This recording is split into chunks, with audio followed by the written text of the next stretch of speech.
Hello बच्चों, क्या हाल है। आज हम एंगल्स के बारे में पढ़ेंगे, एक्यूट एंगल्स के बारे में पढ़ेंगे, राइट एंगल्स के बारे में पढ़ेंगे, ऑब्ट्यूज एंगल्स के बारे में पढ़ेंगे, स्ट्रेट एंगल्स भी होता है उसके बारे में कुछ पढ़ेंगे, रिफ्लेक्स एंगल और लास्ट में हम कंप्लीट एंगल जो कि पूरा कंप्लीट हो जाएगा।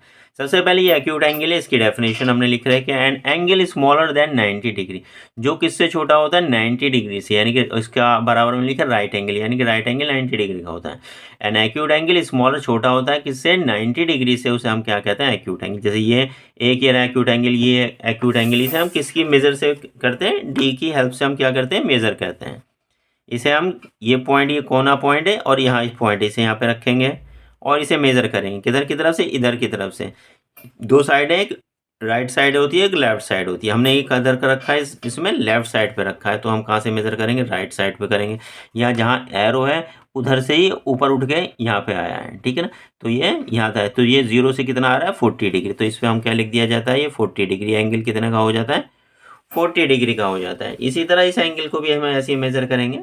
एक्यूट एंगल हमेशा क्या होता है, राइट एंगल से छोटा होता है। यहाँ से मेजर करेंगे इसी साइड से, इस एरो से कहाँ तक जा रहा है 70, 0 से काउंटिंग शुरू होती है ना, 0, 10, 20, 30, 70, 74, नियर अबाउट 74। ये कितना हो रहा है 74 डिग्री, ठीक है ना। इसी तरह ये जो छोटे होते हैं कैसे, राइट एंगल, राइट कौन सा होता है जो 90 डिग्री का होता है, जो हमारा वर्ड एल होता है ना, एल, ये हमारा क्या होता है 90 डिग्री का होता है। इसमें हमें ज़्यादा करें इस तरह निशान जो इससे छोटा हुआ, ठीक है ना। ये हमारा क्या एक्यूट एंगल है, छोटा है एक्यूट एंगल नहीं है, ये है नहीं है, ये है नहीं है। क्यों नहीं है, क्योंकि इसके अंदर कोई निशान नहीं लगा, ये हमने ये निशान लगा लिया। अब ये एक्यूट एंगल हो गया, इसके हमने बाहर लगा लिया। क्या ये एक्यूट एंगल है, नहीं है, ये कोई और सा एंगल है। ये एंगल छोटा दिखाई दे रहा है किससे, इससे। क्या ये एक्यूट एंगल है, हो सकता है कब, जिसमें निशान अंदर हो। अगर ये निशान यूं करके बाहर लग गया तभी ये एक्यूट एंगल नहीं है, इसके अंदर हमने निशान अंदर लगा लिया तो ये एक्यूट एंगल है। फिर ये एक सवाल पैदा होता है, क्या 0 डिग्री एक एक्यूट एंगल होता है। बहुत सी जगह आपने पढ़ा होगा एक्यूट एंगल की डेफिनेशन, और जिसमें किससे 90 डिग्री से छोटा और 0 डिग्री से बड़ा हुआ एक्यूट एंगल होता है, वो डेफिनेशन ठीक नहीं है, गलत है। तो डेफिनेशन क्या होती है, जो किससे 90 डिग्री से छोटा और 90 डिग्री से 0 छोटा होता है। आंसर क्या आ गया, yes, 0 degree is an acute angle. 0 degree क्या है हमारा एक्यूट एंगल है। उसे हम कैसे बनाते हैं, उसे हम बना के दिखा देते हैं। एक सीधी सी लाइन खींच जाएगी, यहाँ एक पॉइंट बना दिया जाता है ताकि दिखाई दे पॉइंट है थोड़ा मोटा। यहाँ एक एरो और उसके पीछे कहीं भी एक दूसरा एरो, ऐसे बना दिया जाता है। या कभी कभी ऐसा 0 डिग्री को बनाने के लिए एक एरो बना दिया जाता है, यहाँ 2 पॉइंट बना दिए जाते हैं। इसे हम 0 डिग्री से हम दिखाते हैं। तो एक्यूट एंगल समझ में आ गया, जो क्या होता है छोटा होता है किससे 90 डिग्री। ये सारे मेज़र करना आपसे आ ही गया है, ठीक है ना। इधर रखा जाता है और इधर रखा गया, जिधर एरो उधर की तरफ से हम काउंट करना शुरू करते हैं। मान लीजिए एक एंगल और बना देता हूँ,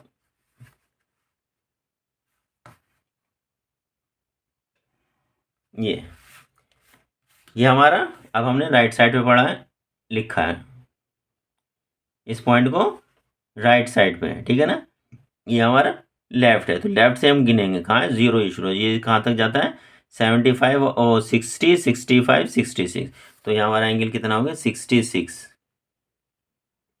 और ये हमारा डिग्री, ठीक है ना। तो ये निशान जो होता है वो लगाना ज़रूरी है। किसी ने यूँ करके बोल दिया क्या ये एक्यूट एंगल है, नहीं है। क्यों नहीं है, पता ही नहीं, ये बाहर निशान लगा दो कि दूसरा एंगल कहलाएगा, ठीक है ना। एक्यूट एंगल आपके समझ में आ गया होगा। आगे चलते हैं, राइट एंगल। राइट एंगल को तो आपको बताया ही था कि जो क्या होता है right angle whose measure is 90 degree. एक लाइन खींची, इस पे ये डी की हेल्प से हमने क्या करा 90 डिग्री बना दिया इजीली, और इसको इन दोनों पॉइंट्स को क्या करा हमने मिला दिया। ये हमारा क्या बन गया 90 डिग्री बन गया एंगल, नहीं बना। अगर हमने ये पॉइंट बाहर खींच दिया तो ये 90 डिग्री नहीं है। 90 डिग्री के लिए हमें क्या फिर दोबारा याद रखना पड़ेगा, क्या चीज़, क्या हमारी लाइन सीधी होनी चाहिए, दूसरी इस पर बिल्कुल 90 डिग्री का एंगल होना चाहिए, इसी 90 पे, और इसे हमने खींच दिया। क्या ये 90 डिग्री का है है, इसमें क्या होना चाहिए, ऐसा निशान होना चाहिए, कैसा, ये वाला निशान, और यहाँ पे लिखा होना चाहिए 90 डिग्री। क्या लिखा होना चाहिए, 90 डिग्री। ठीक है ना। एक चीज़ और बतानी थी 90 डिग्री में, ये हमने लाइन खींची, इसी पे हमने दोबारा 90 डिग्री का बनाया। ठीक है ना। और ये निशान, और इसमें एक स्क्वायर रेक्टेंगल जैसा निशान होगा, ये ऐसा, तो ये 90 डिग्री, उसमें ज़रूरत नहीं है 90 डिग्री लिखा हो। अगर इस तरह बना हुआ है तो उसमें लिखा होना चाहिए 90 डिग्री। अगर ये स्क्वायर बना हुआ है, ये रेक्टेंगल सी शेप है ये, तो इसमें लिखने की ज़रूरत नहीं है 90 डिग्री। ये क्या कहलाएगा, 90 डिग्री का ही कहलाएगा, ये इसका एक निशान होता है 90 डिग्री। ठीक है। राइट एंगल समझ में आ गया। An angle whose measure is 90 degree is called right angle. Right angle से आगे obtuse angle, an angle between 90 degree and 180 degree, जो किसके बीच में होता है, 90 डिग्री और 180 डिग्री के, कैसे कहते हैं, ऑब्ट्यूज एंगल कहते हैं।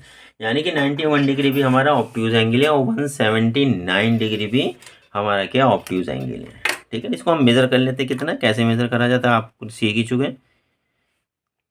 इधर इस पॉइंट से रखेंगे, और इधर एरो है, इधर इधर की तरफ, ये नीचे की तरफ रखा, तो इधर से जीरो शुरू कर, इधर 180 भी और नीचे जीरो से शुरू कर देंगे। जीरो से 90, 80, 100, 120, 121, 122, कितना है, 122। ये हमारा कितना डिग्री हो गया, ऑब्ट्यूज एंगल हो गया 122 डिग्री। ये हमारा ऑब्ट्यूज एंगल है कि नहीं, बिल्कुल है। नहीं भी, अगर हमने बाहर निशान लगा दिया तो नहीं है। इसके लिए सबसे पहले हमें ये अंदर निशान, ये हमारा ऑब्ट्यूज एंगल है, मेज़र करना पड़ेगा। लेकिन अगर हमने बाहर ऐसा करके निशान लगा दिया, ऑब्ट्यूज एंगल नहीं बनता है। ऑब्ट्यूज एंगल बनाने के लिए से हमें अंदर निशान लगाना पड़े, फिर ये हमारे ऑब्ट्यूज एंगल कहलाएंगे। इनकी डिग्री कितनी है, चाहो तो मेज़र करके लिख दो, चाहो तो नहीं। ऑब्ट्यूज एंगल है, और ये पेंसिल से बनानी चाहिए, पेन से नहीं। मैं पेन से इसलिए बना रहा हूँ तो आपके, या स्केच से, ताकि आपको दिखाई दे। इधर की तरफ ये, इधर ये एरो, ये वाला दूसरा एरो ये इधर है, तो इधर जीरो से शुरू करेंगे। जीरो से जाते जाते ऊपर की तरह ये 150, 151, 152 और 1 के बीच में 152, तो इसे हम 152 और ये ऊपर जीरो लिख देते हैं, ये हमारी डिग्री होती है। ये तो 90 डिग्री का लग रहा है, देख लेते कितने का है। 90 से ज़्यादा, 90 है ना, ये यहाँ तक जाते 94 डिग्री या 93 डिग्री, 94 डिग्री। ये हमारा कितना हो गया, ऑब्ट्यूज एंगल हो गया। कहाँ से शुरू है, 90 से ज़्यादा है, तो 91, 92, 93, 94, 95, 97, ये सारे हमारे ऑब्ट्यूज एंगल हो जाएंगे। ठीक है ना। अगर ये आपको लगता है ये ऑब्ट्यूज एंगल है, तो आप कहेंगे नहीं है ऑब्ट्यूज एंगल, क्यों, अगर क्यों, क्योंकि इसके अंदर निशान नहीं है। अगर ये बाहर लगा दिया, क्या है, ऑब्ट्यूज एंगल है, बिल्कुल नहीं है, ये ऑब्ट्यूज एंगल नहीं है। कौन सा एंगल हम बाद में बताएंगे। फिर आ जाता है straight angle, an angle equal to 180 degree, जो सीधा 180 डिग्री के इक्वल हो उसे हम स्ट्रेट एंगल कहते हैं। स्ट्रेट एंगल की खास बात क्या है, कि सीधा के सीधा एक लाइन खींची जाती है, उसी को स्ट्रेट एंगल कहते हैं, बिल्कुल सीधी है। तो यहाँ एक पॉइंट लगा दिया जाता है, पॉइंट लगाने से क्या हुआ, ये एक हमारा इधर रे हो गई, दूसरी रे इधर आ गई, इधर रे से रे शुरू हुई, इधर आके बिल्कुल सीधी हो गई, ये हमारा स्ट्रेट एंगल हो गई। इसे हम ऐसे शो करते हैं, स्ट्रेट एंगल, ये हमारा स्ट्रेट एंगल, जो सीधी हो स्ट्रेट एंगल, जरूरी नहीं 180 डिग्री लिख के। ठीक है, ओके, आगे बढ़ते हैं। Reflex angle, an angle more than 180 degree, जो 180 डिग्री से ज़्यादा, और लेस देन 360 डिग्री, 360 डिग्री से कम, उसे हम रिफ्लेक्स एंगल। क्या ये रिफ्लेक्स एंगल है भी नहीं भी, क्यों, क्योंकि इसमें निशान नहीं लगा। अगर अंदर निशान लगा दिया 90 डिग्री का बन जाएगा, इसमें अंदर निशान लगा दिया तो एक्यूट एंगल का बन जाएगा, इसमें अंदर निशान लगा दिया तो ऑब्ट्यूज एंगल। इसे रिफ्लेक्स एंगल बनाने के लिए बाहर से मेज़र करना चाहिए। ठीक है ना। इसे, इसको, ये बन गया रिफ्लेक्स एंगल, और ये रिफ्लेक्स हो गया। और ये कितने डिग्री का, ये मेज़र करने के लिए पहले डी से हम ये मेज़र कर लेते हैं, ये क्या 90 डिग्री का है, तकरीबन 90 डिग्री का ही लग रहा है। हाँ, ये 90 डिग्री है। तो ये रिफ्लेक्स एंगल कितना हुआ, पूरा कंप्लीट एंगल, ये जो है कंप्लीट एंगल 360 डिग्री का होता है। कितना होता है, 360 डिग्री का होता है। 360 डिग्री में से 90 माइनस कर दिए, ठीक है ना, 0 बचे। यहाँ कितने बचे, 16 में से 9 का 7 बचे, और यहाँ कितने बचे, 2 बचे, 270। ठीक है। तो ये हमारा कितना गया, 270 डिग्री, कितना गया, 270 डिग्री। 180 से ज़्यादा है, बिल्कुल सही। 360 से कम है, बिल्कुल सही है। तो हमारा कौन सा होगा, रिफ्लेक्स एंगल। इसे फाइंड आउट करने के लिए फिर इसको हम अंदर से मेज़र करेंगे। ये कितना आ रहा है, इधर से मेज़र करेंगे, इस पॉइंट की तरफ से 30 डिग्री, ठीक है ना। तो 360 में से 30 माइनस करेंगे, 330 बचा, तो ये हमारा कितना हो गया, 330 डिग्री का एंगल हो गया। क्या 330 360 से कम है?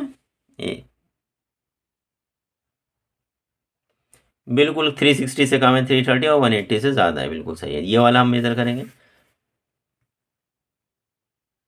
ये लाइन इधर से तरफ आ रही है तो जीरो इधर से शुरू करेंगे, जाते जाते कितना बन गया, 150, क्योंकि नीचे 30 भी है। इधर से हम मेजर नहीं कर सकते क्योंकि इधर तो कोई लाइन ही नहीं है, लाइन किधर, इधर है। तो ये लाइन जाते जाते यहाँ पहुँची है, यानी कि ये एरो जो वहाँ पहुँचा कितना पे, 150 पे। तो 360 में से 150 माइनस करना है 210 डिग्री, तो ये हमारा कितना बचा, 210 डिग्री। हमारा कितना है, 210 डिग्री। ये हमारा रिफ्लेक्स एंगल है। एंगल मोर देन 180 डिग्री, जो 180 डिग्री से ज़्यादा हो, लेस देन 360 डिग्री, और 360 डिग्री से कम हो, उसे हम रिफ्लेक्स एंगल कहते हैं। कंप्लीट एंगल जो पूरा कंप्लीट हो, जो ये एरो था यहाँ से घूमता घूमता घूमता घूमता घूमता घूमता घूमता दोबारा यहीं पे आ गया। कहाँ से घूमता घूमता घूमता घूमता दोबारा यहीं पे आ गया। पूरा चक्कर लगा लिया। पूरा चक्कर कितना होता है, 360 डिग्री का होता है। कितना का होता है, 360 डिग्री का। एक ये लाइन लो और ये line, X axis Y axis, इसे मेज़र करो 90 डिग्री। इधर वाली भी 90 डिग्री, इधर वाली भी 90 डिग्री, इधर वाली भी 90 डिग्री। 9 चौक 36, 0 का 0 0, 360 degree. 90 plus 90 plus 90 plus 90, 180, 180 plus 180, 360 degree. इसलिए कंप्लीट जो है 360 डिग्री का। आपके लिए इसके लिए डी की ज़रूरत है, ठीक है ना। हम इसे ऐसे ही मेज़र करते हैं। तो ये हमारा हो गया कंप्लीट एंगल, ठीक है। तो हमारा रिफ्लेक्स भी हो गया, कंप्लीट भी हो गया। Okay, thank you very much.